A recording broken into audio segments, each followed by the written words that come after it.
Hello friends, welcome to all in this video. इस वीडियो में हम मैथ्स का प्रैक्टिस सेट करेंगे जिसमें प्रीवियस ईयर क्वेश्चन पेपर पर बेस्ड 30 क्वेश्चन होंगे एंड ये क्वेश्चन हेल्पफुल होंगे आपके अपकमिंग एग्जाम के लिए, क्योंकि ऐसे फॉर्मेट के ही क्वेश्चन पेपर में बनते हैं। तो आप वीडियो को अंत तक देखिएगा, वीडियो में अंत तक बने रहिएगा। हो सकता है कि आपको हेल्प मिले आपके एग्जाम के लिए। ठीक है, सो स्टार्ट करते हैं with the very first question. So first question है आपका, यहाँ पे स्क्रीन में भी मेंशन होगा ये क्वेश्चन। एंड क्वेश्चन है कि the least 4 digit number which is a square perfect square is. ठीक है, आपने बताना है कि the least perfect square number, ठीक है, 4 डिजिट परफेक्ट स्क्वायर नंबर। तो बात करें तो 30 से अगर हम चले तो देखो 30 का स्क्वायर जो होता है ये होता है 900 के इक्वल, है ना। उसके बाद अगर 31 का स्क्वायर की बात करें तो ये होता है 961। ठीक है, उसके बाद चले 32 का स्क्वायर तो ये आता है, देखो यहां पर 3 डिजिट नंबर आ रहे हैं। ठीक है, ये जो स्क्वायर नंबर निकल के आया इसमें 3 डिजिट नंबर है। इसके बाद जो नंबर आएगा 32 का स्क्वायर वो आएगा 1024। ठीक है, तो इस नंबर को आप देखिए तो ये जो ऐसा नंबर है ये होता है परफेक्ट स्क्वायर नंबर 4 डिजिट का। ठीक है, least perfect square number 4 digit वाला। ठीक है, सो इसका आंसर जो रहेगा फर्स्ट क्वेश्चन का वो ये रहेगा। ठीक है, सो ऑप्शन नंबर इसमें दिया हुआ है ए। ठीक है, सो ऑप्शन नंबर ए जो है वो राइट ऑप्शन होगा। ठीक, क्वेश्चन नंबर 2 में बोला है sum of the place value of 6 in the number 63606। ठीक है, सो आपने इस नंबर में 6 की जो भी प्लेस वैल्यू है उनका सम करना है। ठीक है, सो पहले तो ये जान लेते हैं कि प्लेस वैल्यू होती क्या है। ठीक है, प्लेस वैल्यू, देखो प्लेस वैल्यू जैसे आपको बोला है कि 6, तो यहाँ पे देखो 6 तो 3 है, 1 2 3, तो इन 3 6 जो है, ये जो 3 बार 6 लिखे हुए हैं इनकी पहले प्लेस वैल्यू निकालो फिर उनका एडिशन करो। तो क्या होगी, जैसे यहाँ पे फर्स्ट में लिखा हुआ है 6, है ना, तो इसकी प्लेस वैल्यू क्या होगी। सो प्लेस वैल्यू में आप उसी नंबर को लिखेंगे और साथ में उसके राइट साइड को देखेंगे कितने नंबर लिखे हुए। ठीक है, दाहिने साइड में कितने नंबर हैं, तो 1 2 3 4 नंबर लिखे हुए हैं, तो आप 4 जीरो आके लगा दो। ठीक है, तो ये बन गया इसका प्लेस वैल्यू। अब जो यहाँ पर मिडल में 6 लिखा हुआ ये वाला, इसको देखो और इसके राइट साइड में देखो तो कितने नंबर लिखे हैं, 1 2, तो इस 6 को लिखो एंड इसके राइट साइड में ऐसे आपने 2 जीरो लगा दिए। अब एक 6 तो यहाँ पर लास्ट में भी लिखा हुआ है, तो इसको भी आप यहाँ पर यूनिट डिजिट में लिख दो। ठीक है, क्योंकि इसके आगे कोई अंक नहीं है तो हमें ये यूनिट डिजिट में लिखना पड़ेगा। ठीक है, आपने देखा ये थर्ड पोजीशन पे था तो थर्ड पोजीशन पे हमने यहाँ पर लिख दिया। ठीक है, एंड ऐसे अब जो आपने इसकी प्लेस वैल्यू लिख दी है तो इनका एडिशन कर दो, तो ये आ जाएगा इसका 6, ये आ जाएगा यहाँ से 0, ये आ जाएगा 6, ये आ जाएगा 0 एंड ये आ जाएगा 6, तो ये बना 60606। तो ये ऑप्शन नंबर ए में ये राइट आंसर दिया हुआ है। ठीक है, सो ऑप्शन नंबर ए जो है वो राइट आंसर हो जाएगा। ठीक है, अब चलते हैं नेक्स्ट क्वेश्चन पर। तो क्वेश्चन नंबर 3, तो क्वेश्चन नंबर 3 जो है उसका पूछा है कि the number of integers less than -3 but greater than -8। ठीक है, -3 से छोटी पर -8 से बड़ी पूर्णांकों की संख्या है। ठीक है, सो आपने बताना है कि -3 से छोटे एंड -8 से बड़े। ठीक है, इन दोनों नंबर्स के बीच में। ठीक है, इसका मतलब मीनिंग ये हुआ कि इन दोनों के बीच में कौन से कितने पूर्णांक है। ठीक है, कौन से पूर्णांक है, ये कितने पूर्णांक है। ठीक है, तो देखो पहले तो नंबर लाइन बनाओ आप कहां पर ये इंटीजर आते हैं। ठीक है, अगर -8 आपका यहां पर होगा सो इसके बाद -7 आता है, फिर -6 -5 -4 एंड -3। अब आपको पूछा था कि -8 और -3 के बीच में कितने पूर्णांक हैं, तो आप काउंट करो 1 2 3 4, 4 पूर्णांक है। ठीक है, तो 4 इसका राइट आंसर होगा जो कि ऑप्शन नंबर सी में गिवन है। ठीक है, सो ऑप्शन नंबर सी इसका राइट आंसर होगा। ठीक है, सो ऐसे आप इन 3 क्वेश्चनों को सॉल्व करेंगे। ठीक है, सो नोट डाउन करें, फिर नेक्स्ट क्वेश्चन पर चलते हैं। नेक्स्ट क्वेश्चन है क्वेश्चन नंबर 6। ठीक है, क्वेश्चन नंबर 6 में बोला है कि द स्क्वायर रूट ऑफ 0.0016। ठीक है, आपने इसका स्क्वायर रूट फाइंड आउट करना है। ठीक है, स्क्वायर रूट, आप स्क्वायर रूट को ऐसे भी लिखते हैं। ठीक है, इसका साइन ये होता है 0.0016। ठीक है, इसका स्क्वायर रूट फाइंड आउट करना है। इसको कैसे करेंगे, देखो इसका मेथड ये है कि अगर आप इस डेसिमल को हटाओगे तो आपको 16 एज इट इज लिखना पड़ेगा एंड इसके बाद जो प्लेसेस है 1 2 3 4 4 प्लेसेस है, तो डिनोमिनेटर में 4 0 के साथ 1 को लिख दो, ये आ गया आपके पास। अब यहां से इसका स्क्वायर रूट फाइंड आउट करो, तो 4 का स्क्वायर होता है 16, मतलब 16 का स्क्वायर रूट जो होता है वो 4 होता है, ठीक है। एंड 10,000, तो 10,000 का कितना होगा, ये होता है 100। कैसे फाइंड आउट किया, पेयरिंग करो आप, ठीक है। सो 2 0 की पेयरिंग ये हो गई, 2 0 की ये हो गई। सो 2 0 की पेयरिंग हो गई, तो इनमें से एक एक जीरो बाहर निकालते चलो, ठीक है। सो इसमें से एक निकाली एंड इस पेयर में से एक निकाल ली, तो ये आ गया आपके पास। अब जब आप इसको देखेंगे डेसिमल में लिखेंगे तो ये बन जाएगा कितना, क्योंकि 2 0 लगी हुई है तो 2 प्लेसेस आगे डेसिमल लग जाएगा। सो 4 एज इट इज एंड एक 0 और आएगी यहाँ पर एंड डेसिमल यहाँ पर आ जाएगा, तो 1 2 2 प्लेसेस के आगे आपने डेसिमल लगा दिया। सो ये देखो ऑप्शन में किस में दिया है, तो ये ऑप्शन ए में दिया हुआ है। So option A is the right answer, ठीक है। नेक्स्ट क्वेश्चन देखें 7, ठीक है। तो क्वेश्चन नंबर 7 जो है ना, वो मैंने ये क्वेश्चन जो है मैंने परसेंटेज के जो टॉपिक करवाया है, परसेंटेज की जो क्लास हुई है उसमें ये क्वेश्चन करवाया हुआ है, वहां से आप इस क्वेश्चन को देख लेना, ठीक है। उसके बाद नेक्स्ट क्वेश्चन है 8th क्वेश्चन, ठीक है। सो ये है क्वेश्चन, इसमें बोला है कि find the equivalent fraction of 15/35, ठीक है। 15/35 का आपने इक्विवेलेंट फ्रैक्शन फाइंड आउट करना है, ठीक है। अच्छा, इक्विवेलेंट फ्रैक्शन तो फाइंड आउट करना है, बट साथ में ये भी बोला है कि डिनोमिनेटर क्या होना चाहिए, डिनोमिनेटर में 7 होना चाहिए, ठीक है। डिनोमिनेटर में कितना होना चाहिए, 7, तो 7 होना चाहिए यहाँ पर, ठीक है। तो आप देखो कि 7 यहाँ पर है, यहाँ पर 35 है, तो 7 में कितना मल्टीप्लाई किया होगा कि 35 मिल गया होगा आपको, तो यहाँ पर तो 5 मल्टीप्लाई किया होगा, ठीक है। सो अगर नीचे 5 मल्टीप्लाई किया है तो इक्विवेलेंट फ्रैक्शन में जितना नीचे मल्टीप्लाई किया है उतना ऊपर भी मल्टीप्लाई करना पड़ेगा। सो मतलब यहाँ पर भी 5 मल्टीप्लाई किया होगा, ठीक है। तो ये है, तो 5 7 जा 35, ठीक है, 7 5 जा 35 एंड यहाँ पर भी 5 मल्टीप्लाई किया है। सो किस नंबर के साथ 5 मल्टीप्लाई किया है ताकि 15 मिल गया है आपको, तो आपको पता है कि 3 5 जा 15 होते हैं, ठीक है। सो आपने यहाँ पर देखा तो इक्विवेलेंट फ्रैक्शन जो निकल के आई आपके पास वो आई 3/7, ठीक है। सो 3/7 ऐसी फ्रैक्शन है जो कि इक्विवेलेंट है किसके, 15/35 के इक्वल, ठीक है। सो ये है ऑप्शन नंबर आपके सी में प्रेजेंट, ठीक है। सो ऑप्शन नंबर सी जो होगा राइट आंसर होगा, ठीक है। इसके बाद जो नेक्स्ट क्वेश्चन है वो है फाइंड द वैल्यू ऑफ, ठीक है, क्वेश्चन नंबर 9, ठीक है। सो ये क्वेश्चन है find the value of 1 - 10 square 45 and 1 + 10 square 45 degree, ठीक है। आपको बता दूं मैं तो tan 45 की वैल्यू, tan 45 की जो वैल्यू होती है वो होती है 1 के इक्वल, ठीक है। इसी का यूज करेंगे एंड इस इक्वेशन में पुट करेंगे वैल्यू, आपके पास आंसर आ जाएगा। तो यहां पर देखो 1 - tan 45 स्क्वायर को अभी होल्ड पे रखो, तो tan 45 की वैल्यू होती है 1 एंड 1 का स्क्वायर, जो स्क्वायर लगा हुआ है उसको लगा दो, ठीक है, 1 का स्क्वायर। सिमिलरली नीचे भी वैसे ही करो डिनोमिनेटर में। So 1 plus as it is tan square, ठीक है, tan स्क्वायर 45, तो tan 45 की वैल्यू 1 होती है एंड स्क्वायर लगा तो उसको लगा दो। अब ये बन गया किसके इक्वल, 1 माइनस लगा हुआ एज इट इज 1 का स्क्वायर, तो 1 का स्क्वायर 1 के इक्वल होता है, यहाँ पर आ जाएगा 1 + 1 का स्क्वायर 1 के इक्वल, ठीक है। सो 1 - 1 0 एंड 1 + 1 2, तो 0.2 किसके इक्वल आएगा, 0 के इक्वल ही आएगा। तो आप ये देखो कि किस ऑप्शन में प्रेजेंट है ये answer. So option number C इसका राइट आंसर होगा। सो ऑप्शन सी में प्रेजेंट है, ठीक है। So option C is the right answer, ठीक है। सो ऐसे आप इसको आंसर फाइंड आउट करेंगे। इसकी वैल्यू होती है tan 45 की, जो कि 1 के इक्वल होती है। नेक्स्ट क्वेश्चन है दोस्तों 4th क्वेश्चन, इसमें बोला है कि one of the factor of x² - z²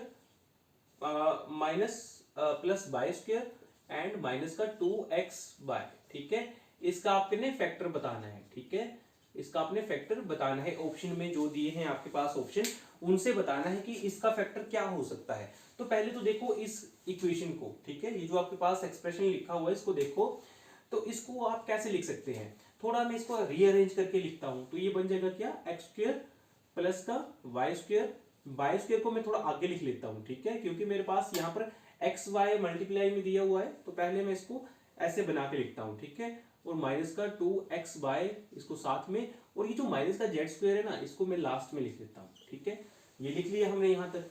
अब आप देख रहे होंगे कि x square plus y square minus 2xy, तो ये क्या फॉर्म बनी, ये बनी, ये होती है x plus x minus y का स्क्वायर, ठीक है, ये फॉर्म होती है, तो यह जाता है x square plus y square minus 2xy, ठीक है। तो मेरे को इसी फॉर्म को चाहिए थी मेरे को, तो मैंने इसी फॉर्म को बनाने के लिए मैंने इनको कंबाइन करके लिखा, ठीक है। तो ये मेरे पास बन गई x माइनस वाई का स्क्वायर, ठीक है, और साथ में जो माइनस का जेड स्क्वायर है ना, वो अलग से लिख दिया, ठीक है। अब ये अब आपके पास दो टर्म्स बन गई, एक टर्म ये ब्रैकेट में जो लिखी हुई है ये टर्म, और सेकंड टर्म ये बन गई, ठीक है। सो अगर आप इसको a माने, इसको b माने, तो आपको पता है a स्क्वायर भी लगा हुआ है बाहर, तो ये a square minus b square, तो इसका फॉर्मूला होता है a plus b and a minus b, तो ये बन जाएगा कितना, तो ये बन जाएगा, देखो तो यहां पर आप देखो a प्लस बी, तो यहां पर a की वैल्यू ये है, तो ये आ जाएगा x माइनस वाई और प्लस b, तो b वाली ये टर्म है, तो प्लस लगाएंगे बीच में और z यहां पर लिख देंगे, ठीक है। तो एक तो ये बन गया एक्सप्रेशन आपके पास, ठीक है, एक फैक्टर ये बन गया, एंड दूसरा फैक्टर क्या बनेगा, a माइनस बी वाला, तो a तो आपके पास यही है x minus y, and minus b है तो माइनस का z, b z के लिए बोला है, तो ये आ जाएगा माइनस का z। अब आप ऑप्शन में देखो कि कौन सा फैक्टर जो है वो इससे मैच कर रहा है, तो यहाँ पर हमारे पास जो है वो x प्लस वाई, तो यहाँ पर ये फर्स्ट वाला ऑप्शन ए वाला जो है वो मैच कर रहा है, x minus y plus z, ठीक है। सो ऑप्शन नंबर ए जो होगा वो राइट आंसर होगा, ठीक है। तो ये जो है वो ऑप्शन नंबर ए में दिया हुआ है, ठीक है। So one of the factor जो है वो ये वाला होगा, ठीक है, x minus y plus z. हमने दो आइडेंटिटीज को यूज किया, फर्स्ट इसको एंड सेकंड इसको, इनकी हेल्प से जो है वो आंसर आ गया, ठीक है। नेक्स्ट क्वेश्चन देखें, तो नेक्स्ट क्वेश्चन में बोला है कि दो संख्याओं का महत्तम समावर्तक 28 तथा उनका लघुत्तम समावर्तक जो है वो 336 है, ठीक है। HCF of two numbers is 28 and their LCM is 336. If one number is 112 then the other number is, देखो ये जो क्वेश्चन दिया हुआ है ना, तो इसको फॉर्मूले, इसका फॉर्मूला क्या होता है, तो इसका होता है one number multiply by other number, ठीक है। तो ये इक्वल होता है किसके, HCF इंटू LCM के इक्वल, ठीक है। अब आप देखो वन नंबर आपके पास क्या दिया हुआ है, एक नंबर आपके पास दिया हुआ है 112, अदर नंबर आपने फाइंड आउट करना है, इसको एज इट इज लिखो, एंड HCF कितना दिया हुआ है, ये दिया हुआ है आपके पास 28 और LCM दिया हुआ है 336, ठीक है। सो यहां से अदर नंबर आप फाइंड आउट कर सकते हैं, तो अदर नंबर आपके पास कितना आ जाएगा, ये एज इट इज, ठीक है, एंड ये जो आपके पास 112 है ना, ये चला जाएगा डिनोमिनेटर में, ठीक है, यहां चला जाएगा। अब आप चेक कर लेना, तो ये 1 जा एंड ये 3 से डिवाइड हो जाता है, तो आपके पास बच गया सिंपली 28 इंटू 3, तो 28 इंटू 3 आप मल्टीप्लाई करेंगे तो आपके पास आता है 84, ठीक है। सो ऑप्शन नंबर में देखना 84 किस ऑप्शन में आ रहा है, तो ये आ रहा है ऑप्शन नंबर सी में, ठीक है। सो ऑप्शन नंबर सी इसका राइट आंसर होगा, ठीक है। सो आप ऐसे इस क्वेश्चन को सॉल्व करेंगे, आगे वाले पेपर में भी आपका ऐसे इस फॉर्मेट पर क्वेश्चन बन सकता है, तो आप इस फॉर्मूले को नोट डाउन करें एंड ऐसे ही ये क्वेश्चन सॉल्व होगा, ठीक है। तो नेक्स्ट क्वेश्चन देखते हैं, ये था क्वेश्चन नंबर आपका 5। नेक्स्ट है 10th क्वेश्चन, ठीक है। सो 10th क्वेश्चन में क्या बोला है, 10th क्वेश्चन में है कि किसी लंब वृत्तीय बेलन के आधार की परिधि 440 सेंटीमीटर है और उसकी ऊंचाई 2 मीटर है, बेलन का आयतन ज्ञात कीजिए, ठीक है। इंग्लिश में भी है, the circumference of a base of a right circular cylinder is 440 centimetre and height is 2 metre, ठीक है। What is the volume of cylinder. आपके पास जैसे मान लो ये सिलेंडर है आपके पास गिवन, ठीक है, इसको मैं बनाता हूँ ढंग से थोड़ा, ये सिलेंडर आपके पास गिवन है, ठीक है। सो इसका जो ये जो सरफेस होगा ना नीचे वाला, ये ऊपर वाला, ये सर्कुलर शेप का है, ठीक है, और इसकी आपको सरकमफ्रेंस गिवन है। So circumference of a circular surface, तो सर्कुलर सरफेस होगा, सो सर्कल की सरकमफ्रेंस कितनी होती है, तो मतलब 2 पाई आर आपके पास गिवन है कितनी, 440 सेंटीमीटर, ठीक है। सो यहाँ से आपको रेडियस निकालनी पड़ेगी पहली, ठीक है। ये आपको गिवन है, और क्या गिवन है आपको, और बोला है कि एंड हाइट इज 2 मीटर, ठीक है। सो हाइट कितनी गिवन है, 2 मीटर, ठीक है। आपको बताना है कि what is the volume of cylinder, ठीक है। सो वॉल्यूम ऑफ सिलेंडर, तो वॉल्यूम ऑफ सिलेंडर का फॉर्मूला होता है, ये इक्वल होता है पाई आर स्क्वायर एच के इक्वल, ठीक है। जहां पर पाई की वैल्यू होगी 22/7, आर की आपको फाइंड आउट करनी पड़ेगी, ठीक है, r into r, and h की वैल्यू गिवन है 2, ठीक है। सो यहाँ पर आर की वैल्यू आपको चाहिए जो कि निकलेगी इस एक्सप्रेशन से, जो कि आपको बोला है कि सरकमफ्रेंस जो है सरफेस की जो बेस वाला हिस्सा होगा उसकी जो सरकमफ्रेंस है, सर्कुलर हिस्सा होगा, वो उसकी सरकमफ्रेंस दी हुई है 440 सेंटीमीटर, है ना। तो देखो इसका क्या ऐसे आप फाइंड आउट करोगे, तो आपको पता है 2 एज इट इज 20 पाई की वैल्यू जो होगी वो होगी 22/7, आर एज इट इज, और ये इक्वल हो जाएगा 440 के इक्वल। तो यहां से आप क्या करोगे, आर की वैल्यू फाइंड आउट करेंगे, तो r as it is left hand side में, और जो न्यूमरेटर में वो है चला जाएगा 440 एज इट इज, ये चला जाएगा ऊपर वाला हिस्सा डिनोमिनेटर में राइट हैंड साइड में, ठीक है। एंड डिनोमिनेटर वाला जो है वो चला जाएगा न्यूमरेटर में, ठीक है। ये बन गया आपके पास। अब आप देखो तो 22 एंड ये 2 से कैंसिल आउट हो रहा है, तो 2 से ये 2 कैंसिल आउट हो गया, आपके पास यहाँ पे 1 बचा और 0 बचा, मतलब 10 बचा। तो 10 इंटू 7 ये आ जाएगा 70 सेंटीमीटर। रेडियस कितनी आ गई, आर की वैल्यू आ गई 70 सेंटीमीटर। अब क्योंकि आपको ऑप्शंस में वॉल्यूम जो दिया हुआ है वो मीटर क्यूब में दिया हुआ है आंसर, सो पहले सेंटीमीटर को आपको क्या करना पड़ेगा, मीटर में भी कन्वर्ट करना पड़ेगा। सो आर की वैल्यू कितनी आएगी, जब आप इसको मीटर में कन्वर्ट करोगे तो आपको 100 से डिवाइड करना पड़ेगा, क्योंकि 1 मीटर में 100 सेंटीमीटर होते हैं, तो ये मीटर में कन्वर्ट हो गया, तो एक 0 से 0 कैंसिल आउट, ये बन जाएगा आपके पास 0.7 मीटर। तो आर की वैल्यू कितनी आ गई, 0.7 मीटर। एच की वैल्यू कितनी है, 2 मीटर, ठीक है। तो फॉर्मूले में पुट कर दो, तो यहाँ पर आर जो लिखा हुआ था ना आपने, वहां पर भर दो 0.7।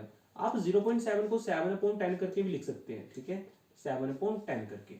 तो यहां से देखो कैंसिल आउट क्या हो रहा है, तो 7 से 7 कैंसिल आउट हो गया, आपके पास बचा 22 इंटू 7 इंटू 2/10 इंटू 10, ये हो जाएगा 100 के इक्वल।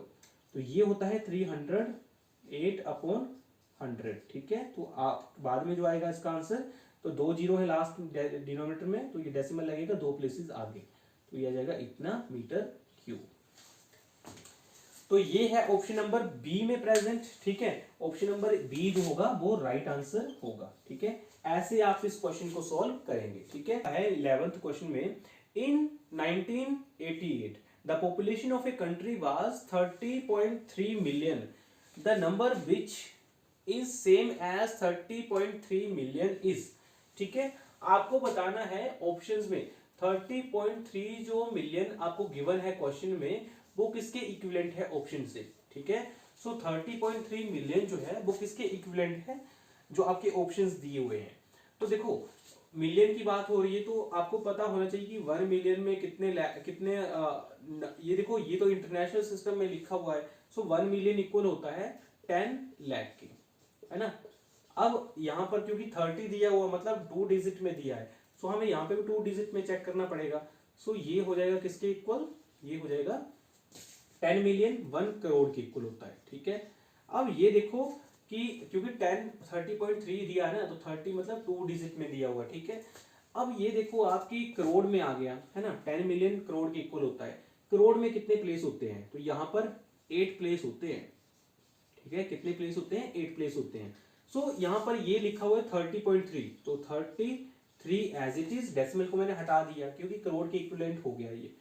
अब क्योंकि 8 प्लेस होते हैं करोड़ में, तो 3 तो ये आ गए, अब बचे कितने, 5 बच गए। तो यहाँ पर इसको लास्ट में 5 प्लेस को 0 से लिख दो, ठीक है। सो 2 3 5, तो इसके इक्विवेलेंट होगा, है ना। तो ऑप्शन में चेक करके बताओ कि इसका कौन से ऑप्शन से ये नंबर मैच कर रहा है, वही ऑप्शन जो होगा वो राइट आंसर होगा। तो ऑप्शन से चेक करके आपने बताना है, ठीक है। ये आपने कमेंट बॉक्स में बताना है कि कौन से ऑप्शन से ये मैच कर रहा है नंबर।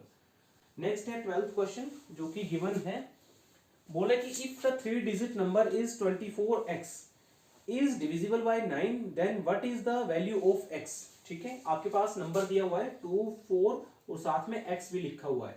बोल रहा है कि बताओ कि ये नंबर जो है वो डिविजिबल बाय 9 है, ठीक है। तो बताओ कि यहाँ पर x की वैल्यू क्या होगी। देखो इसमें लगेगा डिविजिबिलिटी टेस्ट 9 का। सो कोई भी नंबर 9 से तभी डिविजिबल होगा जब उसके जो डिजिट होंगे उनका सम जो है वो 9 से डिविजिबल हो। तो आप इसको ऑप्शंस के थ्रू भी कर सकते हैं, ठीक है। तो x की जगह ऑप्शंस की वैल्यू पुट करते चलो। पहले ऑप्शन में दिया हुआ है 6, अगर यहाँ पे 6 होती वैल्यू, मतलब 2 + 4 + 6 करते, तो क्या ये इसके डिजिट का सम जो है वो 9 से डिविजिबल होता। सो 4 + 2 6 और 6 + 6 12, 12.9, तो ये जो है वो डिविजिबल नहीं होता, ठीक है। उसके बाद सेकंड ऑप्शन पर चलो।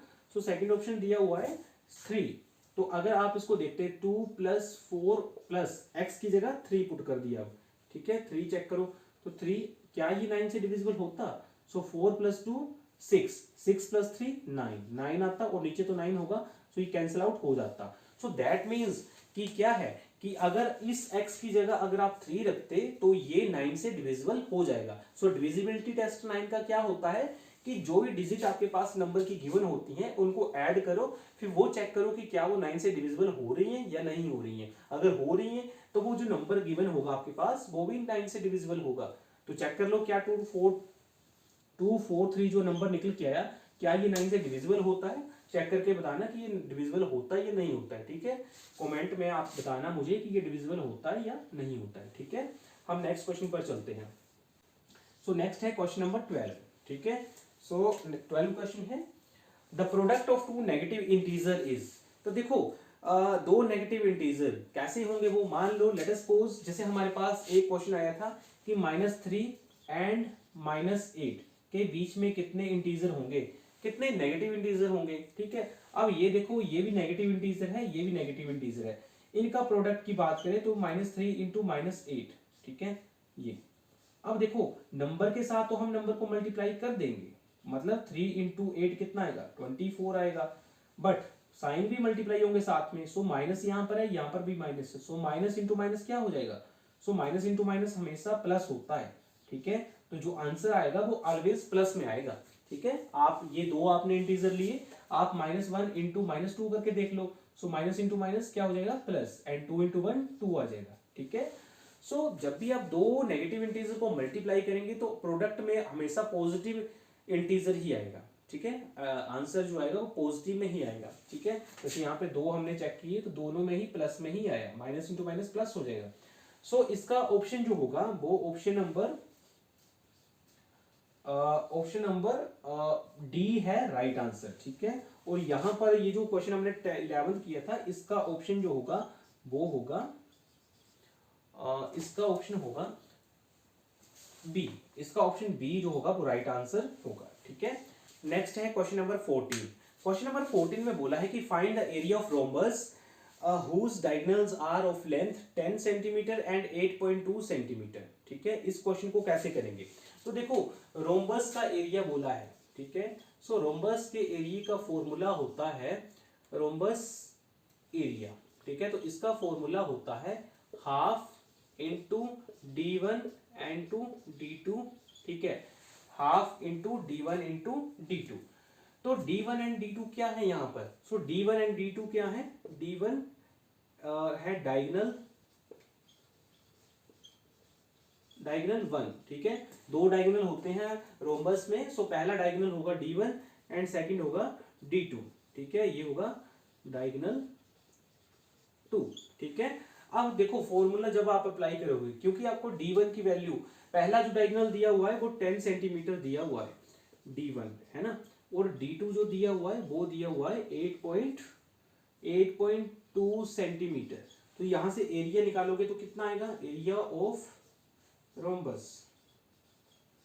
सो ये आ जाएगा कितना, हाफ d1 की वैल्यू है 10 एंड d2 की है 8.2। तो जब आप इसको सॉल्व करेंगे तो आपके पास कितना आ जाएगा, तो ये आएगा। तो आप इसको डेसिमल को हटाओ, यहाँ पर 10 कर दो नीचे। सो 10 से 10 कैंसिल आउट एंड 2 से यहाँ पर 82 कैंसिल आउट, तो ये 41 आ जाएगा। सो आपका आंसर आ गया 41। अब सेंटीमीटर में क्योंकि यूनिट दी हुई है तो सेंटीमीटर स्क्वायर, ठीक है। तो देखो 41 सेंटीमीटर स्क्वायर कहाँ पर है। सो ऑप्शन नंबर सी, ठीक है, ऑप्शन नंबर सी जो है वो राइट आंसर होगा, ठीक है। ठीक है। ऑप्शन नंबर सी में जो है वो 41 सेंटीमीटर स्क्वायर गिवन है। तो ऐसे आप रोम्बस का एरिया फाइंड आउट करते हो, हाफ इंटू डायगोनल्स का मल्टीप्लीकेशन, ठीक है, d1 into d2। Note down करो इसको। नेक्स्ट है 3 angles of a quadrilaterals are 75 degree, 90 degree and 75 degree, ठीक है। द फोर्थ एंगल इज, अब बोला है कि तीन एंगल का जो वैल्यू दी हुई है वो, ये क्वेश्चन नंबर है 15, ठीक है। अब यहाँ पर बोला है कि एंगल एक जो है 75 डिग्री, दूसरा दिया हुआ है 90 डिग्री एंड तीसरा भी दिया हुआ है 75 डिग्री। ये तीन एंगल दिए हुए हैं, हमें चौथा फाइंड आउट करना है। मान लो फोर्थ एंगल x है, ठीक है। अब इसको सोल्व कैसे करेंगे, तो एंगल सम प्रॉपर्टी का यूज करेंगे, एंगल सम प्रॉपर्टी, ठीक है, ऑफ क्वाड्रिलेटरल की बात हो रही है तो उसकी एंगल सम प्रॉपर्टी लगाएंगे। जितने भी क्वाड्रिलेटरल में एंगल होते हैं, 4 एंगल होते हैं, उनका सम जो होता है वो 360 डिग्री के इक्वल आता है। तो मतलब 75 डिग्री प्लस अगला 90 डिग्री प्लस थर्ड एंगल है 75 डिग्री प्लस फोर्थ एंगल मान लो x है, तो x, तो इन चारों एंगल्स का सम किसके इक्वल आएगा, 360 डिग्री के इक्वल आएगा। तो जब आप इनको प्लस करोगे तो कितना आएगा ये, तो ये आ जाएगा 240, ठीक है, plus x as it is रहेगा, ये इक्वल हो जाएगा 360 के इक्वल। तो यहाँ से x की वैल्यू आ जाएगी, तो 240 वहां पर माइनस में चला जाएगा, 360 माइनस 240, तो जब आप इसको माइनस करोगे तो ये आएगा आपके पास 120, x की वैल्यू आ गई 120 और ये 120 डिग्री, ठीक है। फोर्थ एंगल आया 120 डिग्री और ये किस ऑप्शन में प्रेजेंट है, तो ये ऑप्शन डी में प्रेजेंट है, ऑप्शन नंबर डी, ठीक है। सो इसका ऑप्शन नंबर डी जो है वो राइट आंसर होगा। तो ये है 15 क्वेश्चन जिनको आज हमने किया। नेक्स्ट पार्ट में हम 15 अगले क्वेश्चन कर लेंगे, ठीक है। सो वीडियो इसको नोट डाउन करो, फिर हम वीडियो को एंड करते हैं।